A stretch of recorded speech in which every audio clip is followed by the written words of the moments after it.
ya'mal mithqala dzarratin khairan yarah wa man ya'mal mithqala dzarratin syarran yarah. Mau besar, mau kecil, mau baik, mau buruk, ada nilainya di sisi Allah Subhanahu wa taala. Allah katakan, afa hasibtum annama khalaqnakum abatha wa annakum ilaina la turja'un.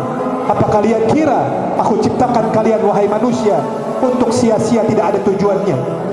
Tidak, melainkan wa ma khalaqtul jinna wal insa illa liya'budun. Tidaklah aku ciptakan kau wahai manusia dan jin semata-mata untuk kita ibadah kepada Allah Subhanahu wa ta'ala.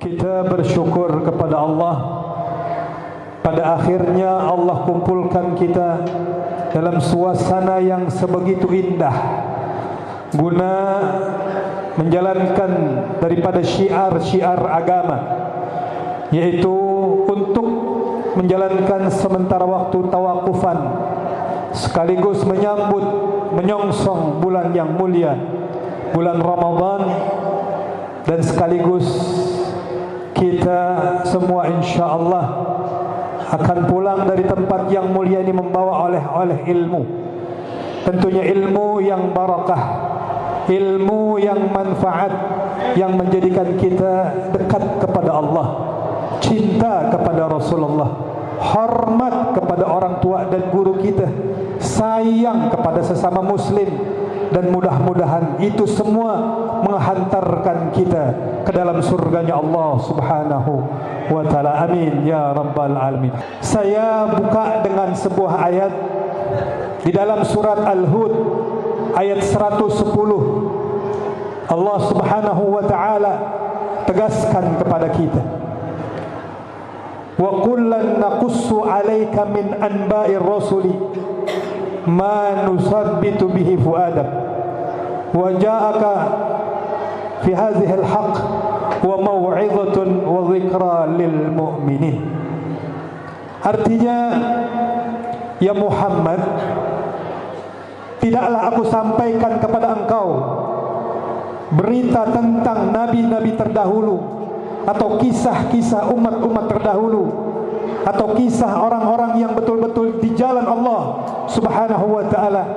Tujuannya adalah manusabbitu bihi fuadak, untuk aku teguhkan kau punya jiwa ya Muhammad, untuk aku kuatkan kau punya iman ya Muhammad. Wa ja'aka fi hadhil haqq, dan dari kisah yang aku sampaikan ya Muhammad, di dalamnya adalah sebuah hak, kebenaran, tidak ada hoax, tidak ada fiktif. Wa mau'izatun, dan mengandung nasihat yang baik.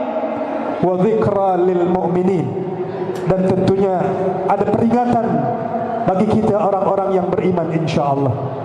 Maka singkat cerita, Nabi Sayyidina Umar bin Khattab adalah manusia yang sosoknya menjadi dominan, dikenal dengan keberanian dan ketegasannya.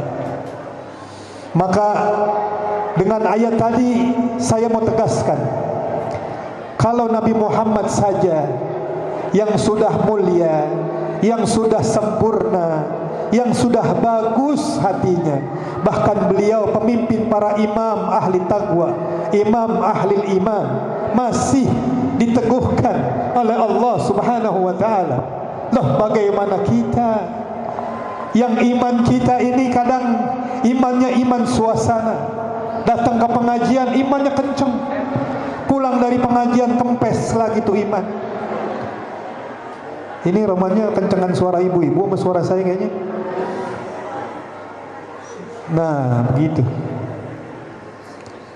Artinya sangat penting bagi kita untuk mendengarkan, mencari tahu kisah-kisah orang-orang pilihan, dimulai dari Rasulullah sallallahu alaihi wasallam, kemudian para sahabatnya, kemudian para salihinnya, kemudian para ulama-ulamanya. Tidak lain adalah untuk kita bisa mengambil ibrah, mengambil pembelajaran, menjadikan semua mereka contoh buat kita karena mereka adalah orang-orang yang sudah teruji keimanannya di muka bumi.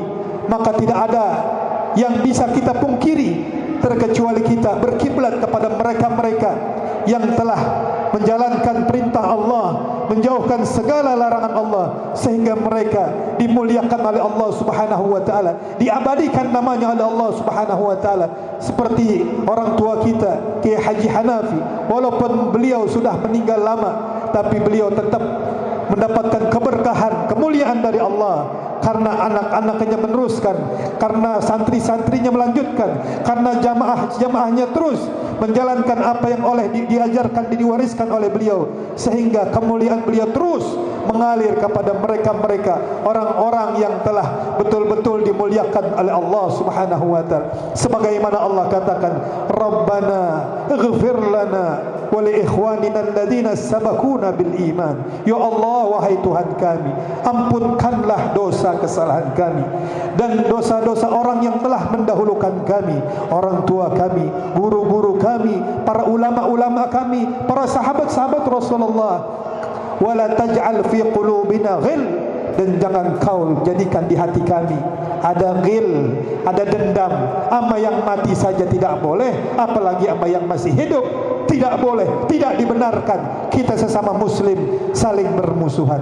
Maka secara singkat, yang pertama kali mendapatkan laqab Amirul Mu'minin adalah Sayyidina Umar bin Khattab. Sebelum Sayyidina Utsman, sebelum Sayyidina Ali, sebelum sahabat yang lain mendapatkan laqab julukan Amirul Mu'minin, yang pertama kali mendapatkan julukan tersebut adalah Sayyidina Umar bin Khattab radhiyallahu anhu. Kemudian ada julukan yang lain yang dikenal dengan Abu Hafsin. Kalau diterjemahkan secara lugawi, secara bahasa artinya bapaknya singa. Abu Hafsin, bapaknya singa. Kenapa?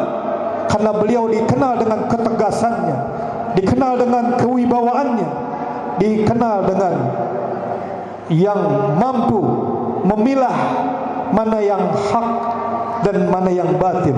Maka dikenal dengan keberanian tersebut, diberikan laqab oleh baginda Rasulullah sallallahu alaihi wasallam, yaitu Abu Hafsin. Walau anaknya bukan namanya Hafiz, tapi Abu Hafsin harusnya namanya anaknya Hafiz, tapi karena keberaniannya, bukan karena anaknya. Di sisi yang lain, Nabi Muhammad pun memberikan laqab yang indah, Al-Faruq, yang memisahkan bainal haqq wal batil, antara yang hak dengan yang batil. Bahkan Sayyidina Umar bin Khattab bukan sahabat yang masuk Islamnya di awal-awal, bukan masuk Islam di 5 besar, bukan masuk Islam di 10 besar pertama, bukan masuk Islam di 15, 20, 30, 40 besar pertama. Bahkan di atas 40 orang sudah masuk Islam. Baru Sayyidina Umar bin Khattab mendapatkan hidayah oleh Allah Subhanahu wa taala lantaran dia melihat adiknya Fatimah radhiyallahu anha yang mempunyai suami namanya Zaid. Waktu itu pas didobrak ke rumahnya, didapati Fatimah, adiknya Sayyidina Umar bin Khattab, sedang membaca surat ayat Al-Quranul Karim. Kemudian Sayyidina Umar bin Khattab tersentak karena kebawa dengan lantunan indah isi daripada kandungan ayat tersebut. Langsung Sayyidina Umar berangkat ke rumah baginda Rasulullah sallallahu alaihi wasallam, kemudian mengikrarkan keislamannya di hadapan baginda Rasulullah sallallahu alaihi wasallam. Serentak Nabi Muhammad gembira, sontak Nabi Muhammad bangga. Langsung pada saat itu malaikat Jibril datang menghadap Rasulullah sallallahu alaihi wasallam, dikatakan, ya Muhammad, inna rabbaka yaqra'ukas salam. Wahai Muhammad, Allah kirim salam. Faqad istabsyarat ahlus sama, sungguh penduduk langit gembira atas islami Umar bin Khattab, atas keislamannya Sayyidina Umar bin Khattab radhiyallahu anhu. Dengan demikian ternyata tidak ada musabab-musababnya, karena Nabi Muhammad selalu memanjatkan doanya sebelum Sayyidina Umar masuk Islam. Allahumma a'izzal Islam bi ahadi Umarain. Ya Allah, muliakanlah agama Islam ini dengan salah satu Umar. Ada Umar bin Khattab, ada Umar bin Hisham Abu Lahab. ternyata yang dipilih, yang diberikan hidayah oleh Allah menjadi sahabatnya Nabi Muhammad, memeluk agama Islam dan membela agamanya Nabi Muhammad, yaitu Umar bin Khattab radhiyallahu anhu. Alhamdulillah. Oleh karenanya Nabi Muhammad mendoakan dalam riwayat Allah ma'izal Islam bi ahadi rijalain, dalam riwayat yang lain. Kemudian setelah itu, setelah Sayyidina Umar bin Khattab memeluk agama Islam, Sayyidina Umar meriwayatkan hadis kurang lebih banyaknya 539 hadis yang diriwayatkan oleh Sayyidina Umar bin Khattab radhiyallahu an. Dan ini adalah suatu hal yang sangat luar biasa karena menjadi satu jebolan yang luar biasa pasca masuknya Islam Sayyidina Umar. Kenapa? Karena satu-satunya sahabat yang pasca dia memeluk agama Islam, dia langsung ke depan Ka'bah, dia langsung mendatangi Ka'bah, kemudian dia berdiri di depan Ka'bah. Wahai kaum Quraisy, siapapun yang ingin jadi janda istrinya, datang ganggu saya.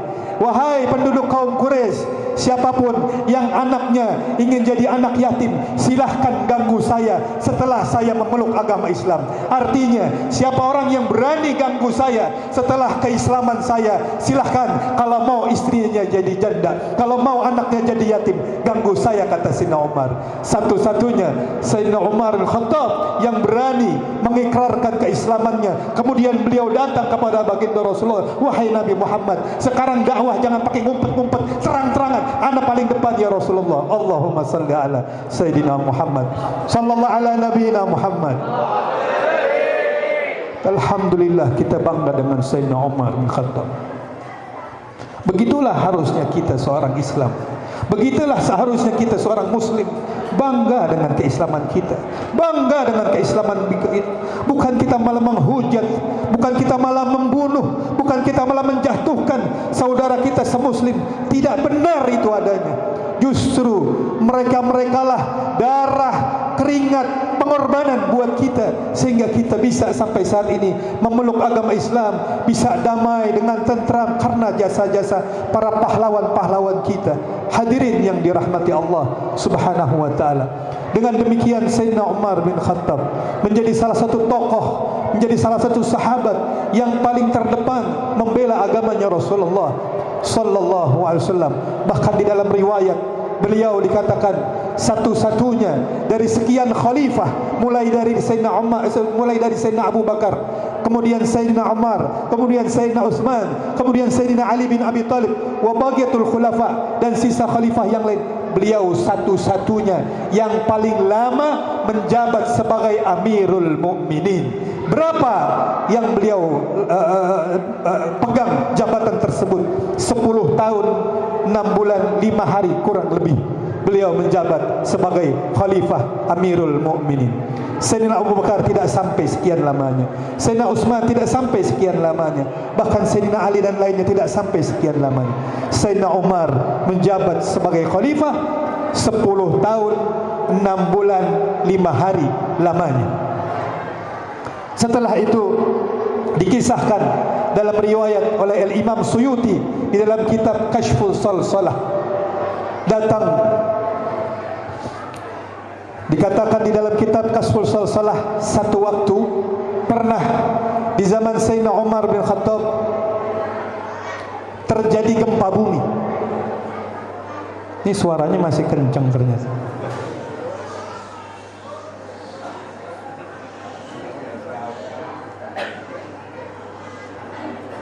Dikisahkan di dalam kitab Kashful Salsalah yang diriwayatkan oleh Imam Suyuti alaihi rahmatullah, di zaman Sayyidina Umar saat beliau menjabat terjadi gempa bumi.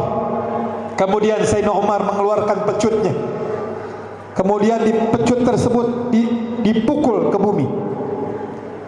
Yal ard uskuni, wahai bumi, tenanglah engkau. Kau boleh bergoyang, kau boleh bergoncang apabila saya tidak adil di atas muka bumi. Tapi apabila saya adil, maka tidak dibenarkan kau bergoncang, karena kau ada pemiliknya, kau ada penciptanya Allah. maka aku akan mengadu kepada Allah. Kalau adukan aku kepada Allah kalau aku tidak berbuat adil selama aku menjabat. Tapi kalau saya waktu menjabat saya adil, tidak boleh sesekalinya kau untuk bergoyang atau mengguncangkan. Dengan demikian itu bumi diam langsung. Masya Allah. Tuh, jangan manusia, bumi aja begitu nama Sayyidina Umar takut. Bahkan dalam riwayat dikatakan setan, iblis, dedemit, jin, apa itu bahasanya, jangan lihat sosoknya, bayangannya kabur. Jadi kalau Sayyidina Umar lewat gang RT 6, tuh jin lewat RT 7, nggak mau lewat di gang yang sama, takut. Tuh saking apa ya? Saking imannya udah pol. Bahkan di dalam riwayat Imam Tabrani dikatakan satu waktu di Mesir, Sungai Nil, sungai yang paling besar di Mesir itu namanya Sungai Nil, Nahar Nil. Gubernurnya pada saat itu adalah Amr bin As. Amr bin As mengirim delegasi, utusan kepada Sayyidina Umar bin Khattab selaku presiden. Datang utusan delegasi dari Mesir, utusan delegasi dari Amr bin As. Kemudian mengatakan, wahai Amirul Mukminin, kami di Mesir mengalami kesulitan karena sungai kami surut, kering, tidak ada air. Lantas kiranya apa yang akan kita lakukan wahai Amirul Mukminin? Tapi kalau menurut adat istiadat setempat, kata ini delegasi, kita harus cari perawan, kita potong, kita lempar ke sungai Nil agar itu sungai kembali mengalir airnya. Kata Sayyidina Umar, jangan sekali-kali kau mengorbankan perempuan, perawan untuk menjadi apa itu namanya, tumbal. Susah banget ngomongnya. Jangan pernah selama saya menjabat kau lakukan tumbal, menumbalkan perawan untuk dipotong dan dilempar ke sungai Nil. Cukup kirim surat saya dan lempar surat saya di sungai Nil. Kemudian Sayyidina Umar bin Khattab menulis surat, Bismillahirrahmanirrahim, Alhamdulillah Rabbil Alamin, wa ba'd, Umar bin Khattab. Artinya, dengan segala puji bagi Allah, salawat serta salam kepada Nabi Muhammad, dan setelahnya aku adalah Presiden Amirul Mukminin Umar bin Khattab, mengingatkan kepada engkau wahai sungai Nil. Luar biasa. Kalau surat saya sampai di telagamu, di sungaimu, maka keluarkan airmu. Allah wasallam. Bawa di surat, lempar ke sungai Nil. Utusan menerima itu surat, langsung bergegas berangkat kembali ke Mesir.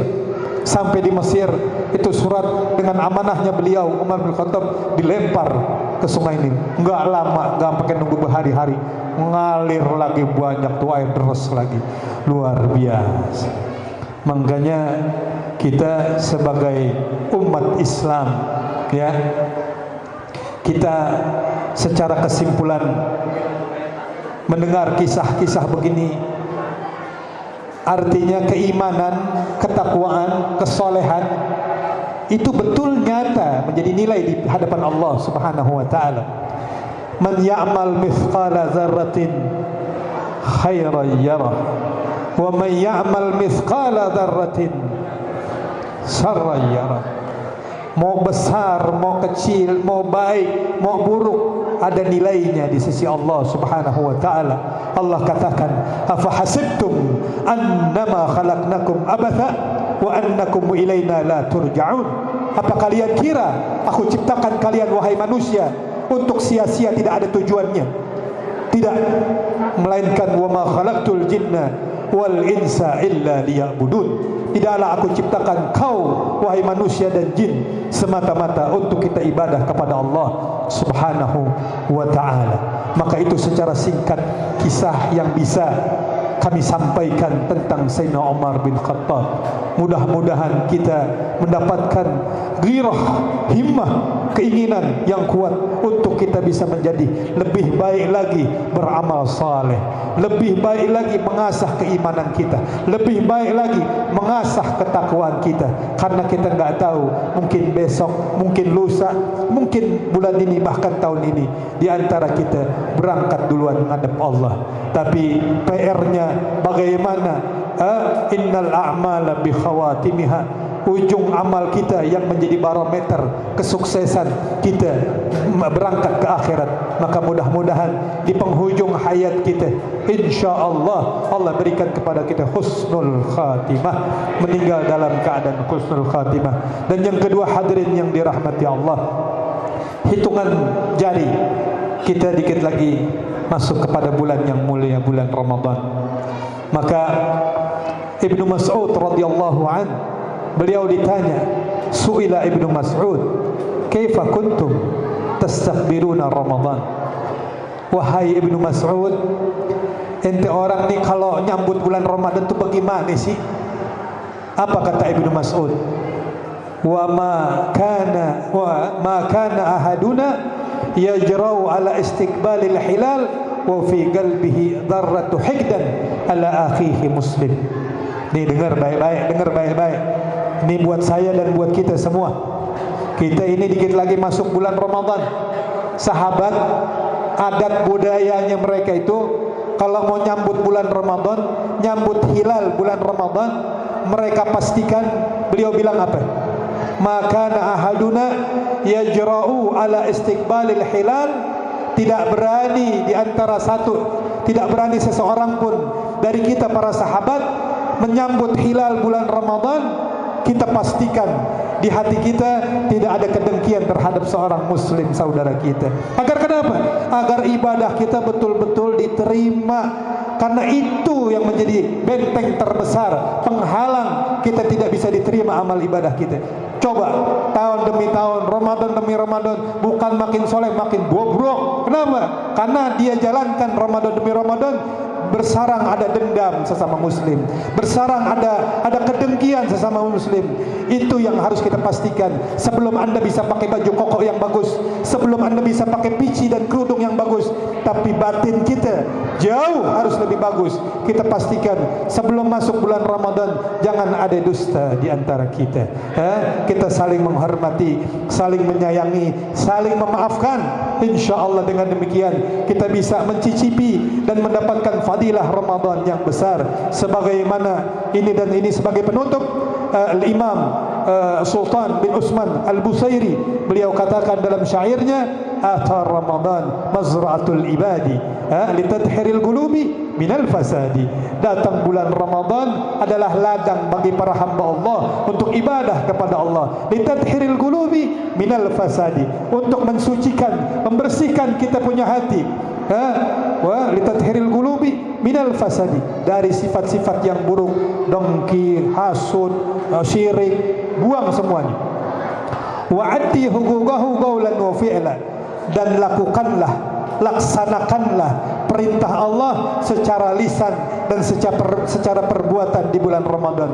Wa zadaka fattakhidhu lil ma'adi, dan itu semua akan menambahkan bekalmu menghadap Allah di hari pembalasan.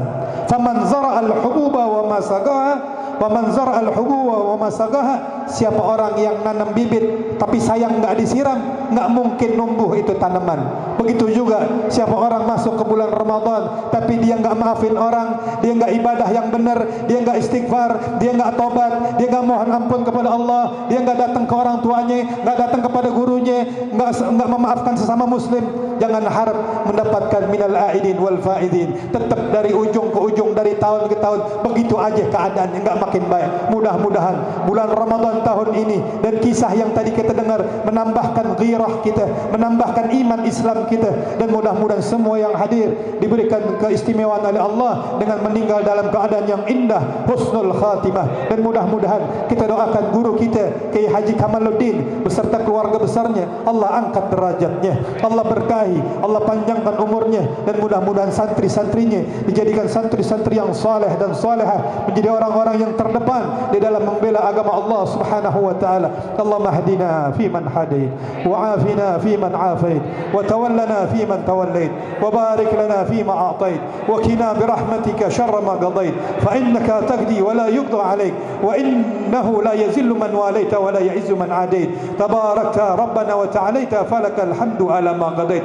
Nastaghfiruka wa natubu ilaik, nastaghfiruka wa natubu ilaik, nastaghfiruka wa natubu ilaik. Wa sallallahu sallam ala sayyidina Muhammad wa ala alihi wa sahbihi wa sallam, walhamdulillahi rabbil alamin, wal afu minkum. Assalamu alaikum warahmatullahi wabarakatuh.